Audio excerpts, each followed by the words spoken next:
25 يناير تحديدا 2014 بيعكس انعكاس هذا القمع على كل طبعا المتظاهرين او حتى على المواطنين في مصر.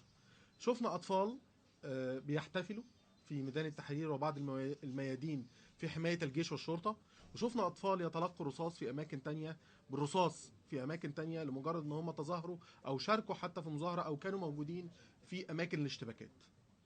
قدرنا نرصد الاتي: اولا 5 اطفال توفوا القاهرة، انا بتكلم على القاهرة دلوقتي، بعدين نتكلم على جزء من المحافظات اللي احنا مش قادرين نرصد كل المحافظات لغايه دلوقتي واقول لكم الاسباب. بالنسبه للقاهره عندنا 5 اطفال توفوا في اليوم ده بس 25 يناير، وفاه 5 اطفال اقل من 18 سنه، وانا بتكلم على طفل بتكلم على اقل من 18 سنه.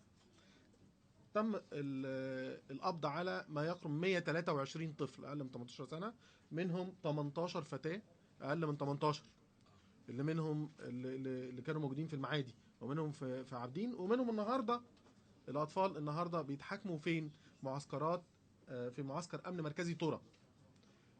معهد امناء الشرطه ده جوه تقريبا معسكر امن المركزي بتاع طورة عند السجون، والتجديد هناك، وبيتم النهارده التجديد الحبس ليهم هناك، محبوسين هناك بالمخالفه طبعا للقانون ولكل الشرائع. وده اللي عايز اكده لحضراتكم النهارده، ان في قانون، سواء اذا كان قانون طفل او غيره، بس احنا عندنا قانون طفل بالتحديد بيحمي الاطفال من حتى الاساءه اللفظيه، مجرد الاساءه اللفظيه مرورا طبعا بفقد الحياه، زي ما شفنا الاطفال كتير قوي فقدوا حياتهم على مدار الفترات اللي فاتت من المجلس العسكري وفقدوا حياتهم.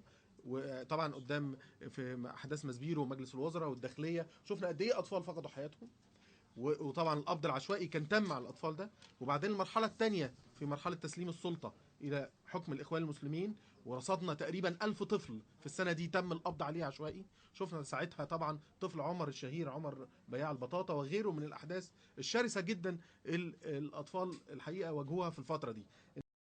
كفاله او بشرط دفع الكفاله، والكفاله 10000 جنيه زي ما بعض الزمايل قال ده للاطفال، و5000 و2000 جنيه، والكلام ده يعني في سنه واحده رصدنا تقريبا 130,000 جنيه كفالات بس على اطفال هم معظمهم كمان من اطفال الشوارع او من الاطفال الموجودين في الشارع. الحقيقه ده كمان مخالف للقانون، لان لا يجوز مطالبه الطفل باي مبالغ نقديه مهما كانت، لانه باختصار ما عندوش ذمه ماليه. القانون افرض للاطفال احتجاز متخصص، الاحتجاز ده يكون تابع لوزاره التضامن الاجتماعي، انما الحقيقه بيتم احتجازهم في السجون العامه في طورة، في ابو زعبل، ده بالنسبه لبتوع القاهره، في طورة وفي ابو زعبل، وفي وادي النطرون بيتم احتجاز اطفال، وفي معسكرات الامن المركزي، ومعسكر الامن المركزي كيلو 10 ونص، معسكر امن مركزي الجبل الاحمر، معسكر امن مركزي طورة. الاطفال بيتم احتجازها هناك وبيتم التحقيق معاها هناك في جو اكيد خالي من العداله. ودي النقطة اللي بنأكد عليها، الجو ده خالي من العدالة، لأن حتى القاضي ما عندوش مكان إنه يقدر ينظر في قضايا الطفولة دي، حتى المحامي ما بيقدرش يحضر. اليوم ده 25 يناير محامين الائتلاف عشان يدافعوا عن الأطفال راحوا معسكرات الأمن المركزي ومنعوا وقفوا على الباب، والساعة 3 الفجر دخلوا حوالي 15 محامي بس في اسم قصر النيل. كل الأقسام في اليوم ده ممنوع حد يقترب منها، حتى المحامين ممنوع ان هو يقترب من، طبعا ده مخالف للقانون لسبب، لان في ناس مقبوض عليها جوه الاقسام. عندنا كوارث المطريه اللي حصلت في اليوم ده اللي مش قادرين نحصرها لغايه دلوقتي في المطريه وعين شمس، والاشتباكات الشرسه اللي حصلت دي اللي بيروح ضحيتها مواطنين، ممكن يكون طفل موجود في بلكونه، او طفل زي ما رصدنا برضو طفل موجود ملوش ذنب في اي حاجه بيتلقى رصاص. وهذا الامر مخالف تماما مش بس للمواثيق الدوليه، للقانون المصري وخصوصا قانون الطفل المصري.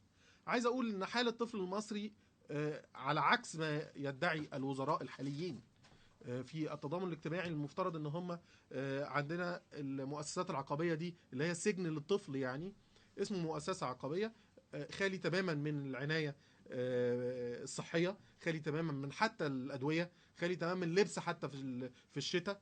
مفيش اي حاجه بتقدم للاطفال، في عنف دائم، في تعدي طول الوقت. ده مكان خاص بالتضامن، وبيطلعوا يقولوا لنا لا احنا موفرين كل الرعايه للاطفال دي.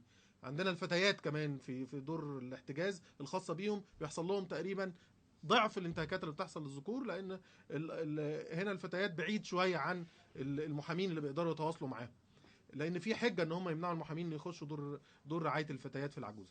عندنا عندنا رعايه صحيه مفقوده تماما بعكس ما تدعيه الوزيره. عندنا رعايه في التعليم، حضراتكم عارفين طبعا الحقيقه ان الطفل فاقد كل حقوقه وتقريبا بالكامل في مصر، وخصوصا في الثلاث سنين اللي فاتت.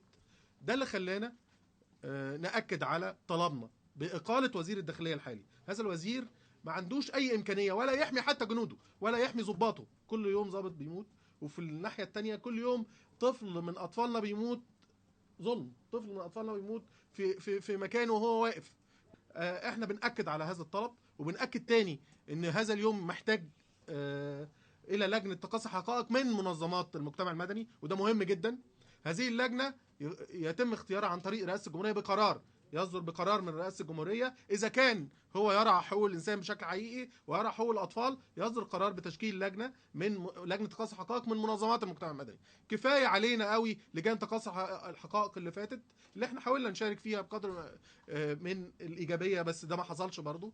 كفاية علينا اللجان اللي فاتت اللي ما قدمتش أي حاجة. احنا بنطالب دلوقتي بلجنة من منظمات المجتمع المدني، لأن هي اللي هتشتغل بشكل حقيقي على الأرض عشان تكشف لحضراتكم وتكشف للمجتمع المصري بالكامل كم الانتهاكات اللي تعرض له المواطن المصري وخصوصا الاطفال في هذه الفتره وفي اليومين دول بالذات 24 و25 يناير.